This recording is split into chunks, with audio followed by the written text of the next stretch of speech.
আপনারা পার্ট ওয়ানে দেখেছিলেন বেহুলার বাসরঘর, আর আমরা বেহুলার বাসরঘর থেকে সরাসরি মহাস্থানগড়ের উদ্দেশ্যে রওনা দিয়ে দিয়েছি। আর একটা কথা বলে রাখা ভালো, মহাস্থানগড় মানে বেহুলার বাসরঘর থেকে মহাস্থানগড় যেতে অটো পার পার্সন 10 থেকে 15 টাকা নিবে, হয়তো একটু বেশিও চাইতে পারে, সেক্ষেত্রে আপনারা একটু দামাদামি করে নেবেন। আর রিজার্ভ গেলে তার কথাই নাই, ওই হিসাবে দাম বলবেন। সো চলেন, আহ, আমরা মহাস্থানগড় যাই এবং যেতে যেতে অনেক কিছু দেখবেন, মাটির ঘর দেখবেন, অনেক প্রকৃতির সৌন্দর্য দেখবেন, অনেক কিছুই দেখবেন, যেটা এক কথায় অসাধারণ, আপনার মনও ভুলিয়ে দিবে। এই প্রকৃতির সৌন্দর্যের মধ্যে আপনি নিজেকে নিজে হারিয়েও যেতে পারবেন। আর একটা কথা হচ্ছে, আমরা বেহুলার বাসরঘর থেকে বের হইতে হতে বৃষ্টি শুরু হয়ে গিয়েছিল, প্রচণ্ড বৃষ্টি, এখনও বৃষ্টি পড়ছে। আর পুরো সূর্যকে মেঘে ঢেকে ফেলছে, তাই এতটা ভিউ ভালো নাও আসতে পারে। সো চলেন, আশা করি ভালো লাগবে, ভিডিওটা দেখতে থাকুন।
ফাইনালি আমরা বেহুলার বাসরঘর থেকে চলে আসছি হচ্ছে মহাস্থানগড়। আর এখন আমরা যে গেটের সামনে দাঁড়িয়ে আছি, এটাই হচ্ছে মহাস্থানগড়ের জাদুঘরের গেট ভিতরে। আর এটা হচ্ছে আমার সেকেন্ড পার্ট। এই সেকেন্ড পার্টে দেখবেন হচ্ছে মহাস্থানগড় আর মহাস্থানগড় জাদুঘর, তারপরে হচ্ছে আরেকটা কি যেন আছে কি গোবিন্দ ভিটা একটা আছে, ওগুলো দেখবেন। আর দ্বিতীয় কথা হচ্ছে, আমরা যখন বেহুলার বাসরঘর থেকে বের হই তখন এর আগে প্রচণ্ড পরিমাণে রোদ ছিল, মানে অবস্থা পুরো খারাপ হয়ে গেছিলো। আমার মোবাইলে যেহেতু আমি ভিডিও করি সেটা জানেন, মোবাইলটাও ওভারহিট হয়ে গেছিলো। দেন আমরা বের হয়ে যখন রেস্ট নিচ্ছি ভিডিও শেষ করতে করতে, এর মধ্যে মেঘলা করে এখন বৃষ্টি শুরু হয়েছে। সো এরকমভাবে আপনারা যে ভিউটা বা যে লোকেশন ভিউটা বা আমার পেজের যে ফুটেজটা, ওটা আসলে পাবেন না। সো দ্যাটস ওয়াই আগে আপনাদেরকে সরি বলে দিচ্ছি। আর এই গেটটার বয়স এখানে লেখা আছে 18 সেঞ্চুরি। তার মানে এটা মনে হয় কত সাল আগে, 300-400 বছর হইব না আরও বেশি হবে? আরও বেশি হবে হয়তো, আমি জানি না সঠিক ইতিহাসটা, হয়তো ঘাটলে জানবো। এটাই হচ্ছে প্রবেশপথ। তো ভিতরে জাদুঘরে ভিডিও করার দেখানো দিবে না, ভিডিও করা যাবে না আর কি। সো আমি আপনাদেরকে এরিয়া ভিউটা একটু দেখাইনি, দেন আমরা চলে যাবো মহাস্থানগড়। সো টেক দেন, টাটা।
আমাদের জাদুঘর দেখা শেষ। এখন আমরা যাচ্ছি হচ্ছে গোবিন্দ ভিটা, এবং জাদুঘরের অপোজিটেই হচ্ছে গোবিন্দ ভিটা। আর এখানে একটা কথা বলে রাখা ভালো, জাদুঘরেরও এন্ট্রি ফি 20 টাকা করে, গোবিন্দ ভিটার এন্ট্রি ফি 10 টাকা করে। আর হচ্ছে আপনার মেন মহাস্থানগড়, সেখানেও এন্ট্রি ফি 20 টাকা করে। সো গোবিন্দ ভিটা মূলত হচ্ছে একটা মন্দির, মন্দিরের ধ্বংসাবশেষ। সো চলেন আমরা একটু ভিতরে ঢুকে গোবিন্দ ভিটাটা ভালো করে দেখে নিই।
আমরা এখন উপরে আছি, উপরে এভাবে হাঁটা যায়, আবার নিচে এখানে একটা গল্লির মতো সরু পথ আছে, আমরা ওইটা আপনাদেরকে দেখাবো। আর এই জিনিসটা সিনেমাটিক শটে বা এমনি ভিউ দেখেন আপনারা কখনোই দেখতে পারবেন না। সো আসেন, এখানে খুব সাবধান, বৃষ্টি হলে খুব পিছলা হয়ে যায়। মোবাইল ধরা লিখবি। দেখছেন, ও নামতে পারতেছে না, এত পিছলা। কিরে পড়বি?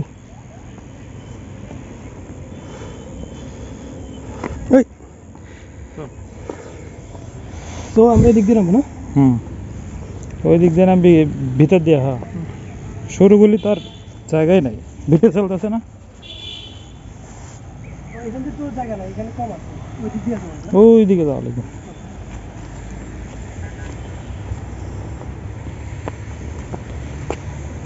হ্যাঁ,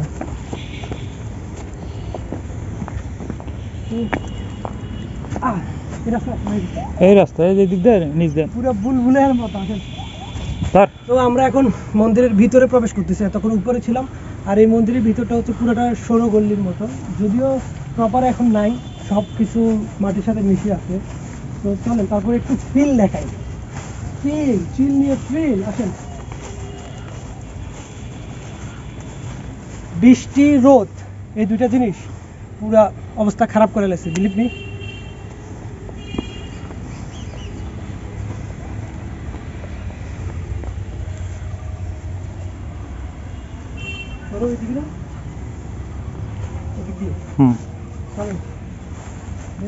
আমরা আসলে রাস্তা হারাই ফেলতেছি, ওই কোন দিক দিয়ে যাইতেছি।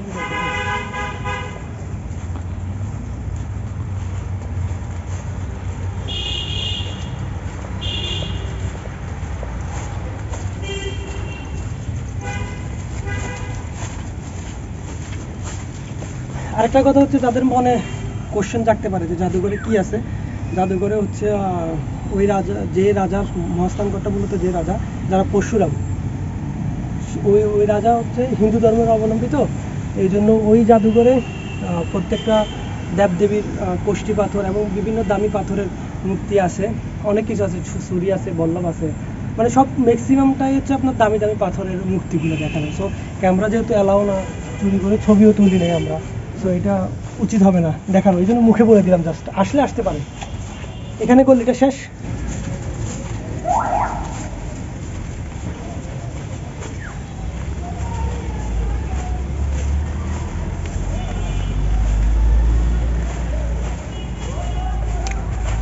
সো বৃষ্টি ভেজা দিনে আপনাদের কাছে আমরা চলে আসলাম মহাস্থানগড়, এবং মহাস্থানগড় জাদুঘর শেষে আমরা এখন বর্তমানে আসি হচ্ছে জাদুঘরের অপোজিটে গোবিন্দ ভিটার উপরে।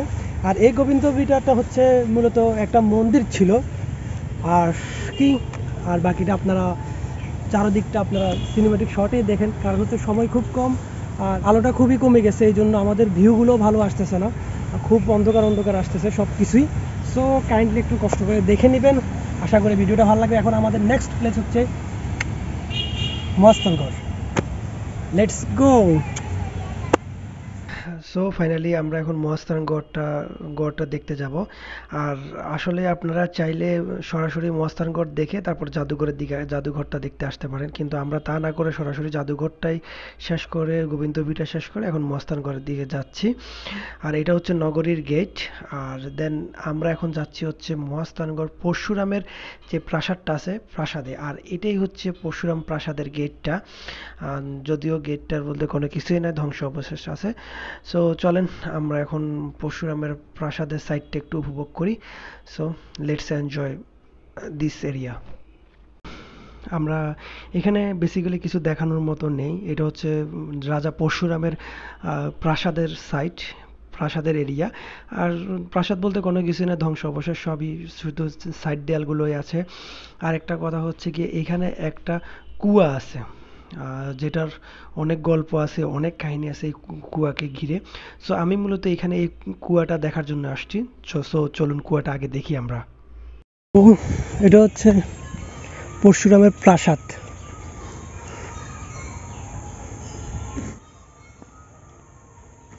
এই কুয়ার নাকি একটা কাহিনী আছে। এই কুয়ার কাহিনী হচ্ছে, এখানে নাকি মৃত শূন্যদেরকে ফালাইলে নাকি জীবিত হয়ে যেত মানুষ, তাহলে মরা মানুষ এখন ফালানোর দরকার আবার।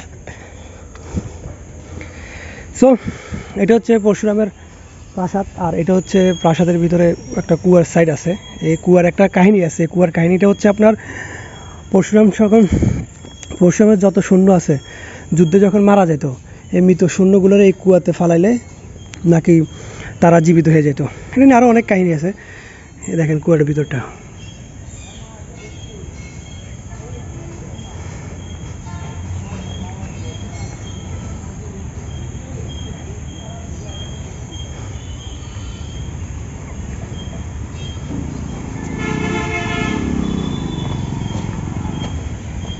হে পাগলা হাতি রে, এখানে একটা হাতি আছে দেখেন, বিশাল বড় হাতি।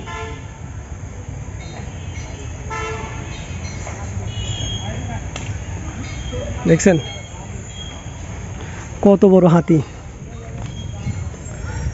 কাকারে কি বিদায় করে দিছস? এই দেখেন বিশাল বড় একটা হাতি, দেখছেন বিশাল বড় হাতি। এটা কুয়ার পাশে আছে। আর এখানে অনেক পুরাতন বট গাছ আছে, যদিও এখানে কোনো মেয়ে, দয়া করে কোনো মেয়েরা একা আসবেন না, আমার কাছে জায়গাটা সেফ মনে হয় নাই, যেটা সত্যি কথা। মানে আসার পরে একটা কেমন জানি অন্যরকম লাগে উঠছে। এটা হচ্ছে আপনার মহাস্থানগড় নগরী গেটের একটু সামনে, মানে আপনারা এই রাস্তাটা পার হয়ে কিন্তু নগরী গেটে যাবেন। এই দেখেন হাতি কি করে, বুঝছেন? আপনারা এই গেটটা মহাস্থানগড়ের পরশুরামের প্রাসাদ পার হয়ে কিন্তু নগরী গেটে যাবেন। সো যাওয়ার সময় দেখে আসতে পারেন, বা মহাস্থানগড় জাদুঘর দেখেও এদিকে আসতে পারেন। ওই যে কুয়া, সো কুয়ার কাহিনী বললাম আর কি।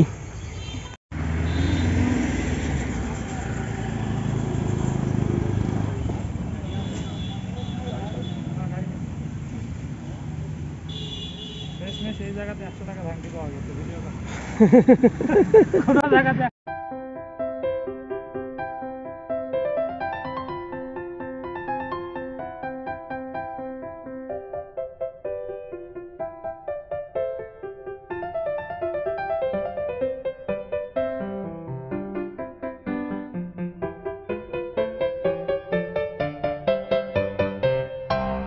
ফাইনালি আমরা গোবিন্দ ভিটা শিব মন্দির থেকে এখন আসি হচ্ছে মেইন মহাস্থানগড় নগরী গেটের সামনে আসি আমরা এখন।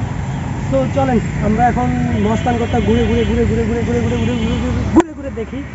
So let's enjoy our blog.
So এটা হচ্ছে মহাস্থানগড় নগরী গেট, তো এই জন্য এখানে সব চারিদিকে শুধু দেয়াল আর দেয়াল, এরকম দেয়াল আর কিছু না।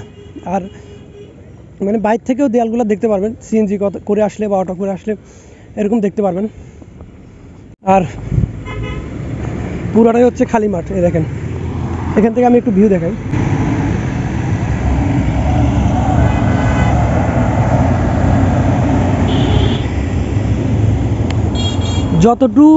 যত দূর চোখ যাবে শুধু মাঠ আর মাঠ, আর কিছুই নেই মহাস্থানগড়ের।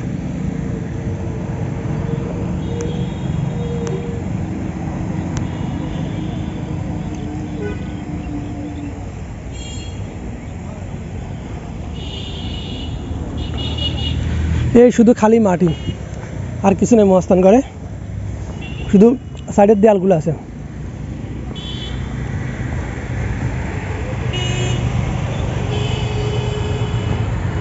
যদি আপনারা ফটোশ্যুট করতে আসেন তাহলে ওটার জন্য করতে পারবেন, বাট মহাস্থানগড় আমি ভাবছিলাম যে অনেক কিছু দেখার আছে, কিছু নেই, শুধু দূর আর দূর জঙ্গল আর হচ্ছে ধান চাষের মাঠ আর জমি। এই দেখেন অনেকগুলো বক দেখছেন। সো আর কি মহাস্থানগড় এটাই, শুধু মাঠ আর মাঠ, চারিদিকে নগরীর দেয়াল আছে। আর এরিয়াটা হচ্ছে এরকম দেখুন উপর থেকে। এখানে একটা সামনে মহাস্থানগড় অপোজিট একটা ক্যান্টিন আছে। সো চলেন ভিডিওটা আমরা এখন শেষ করে দিব, দেন মহাস্থানগড় আর দেখানোর কিছুই নেই। সো চলেন আমরা বাদাম খাচ্ছি, সেখানে আবার আপনাদের সাথে কথা হচ্ছে।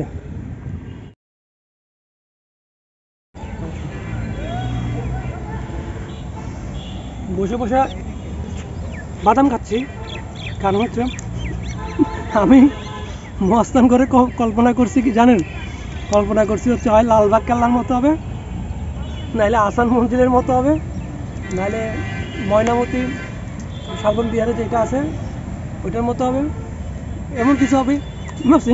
কিন্তু উপরে উঠে দেখেছি শুধু চারিদিকে দেয়াল আর দেয়াল, আর পুরা খোলা মাঠ। ওই দেখেন যতটুকু চোখ যায় ততটুকু পুরো মাঠ আর মাঠ।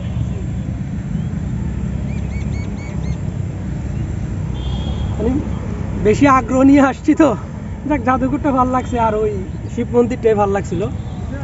ওইটার নাম কি ছিল মুকিত, শিব মন্দিরটা? গোবিন্দ পিঠা, বিষ্ণু মন্দির। বারবার ভুলে যায়। তো এখানে আসলে জাদুঘরটা দেখতে পারবেন, গোবিন্দ পীঠা দেখতে পারবেন।